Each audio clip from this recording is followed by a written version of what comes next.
rapat koordinasi lintas sektoral kesiapan pelaksanaan operasi kepolisian terpusat Ketupat Semeru 2025.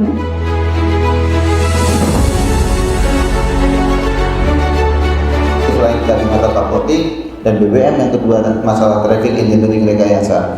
Kemudian yang ketiga nanti mohon di highlight juga, penting isu yang ketiga adalah masalah kegiatan keagamaan. Ini kan double nih, di tanggal 28 ada kegiatan MIPI 28 Maret. Nah nanti di tanggal 31-nya baru adalah kegiatan Idul Fitri. Nah tentu ada pengamanan tambahan.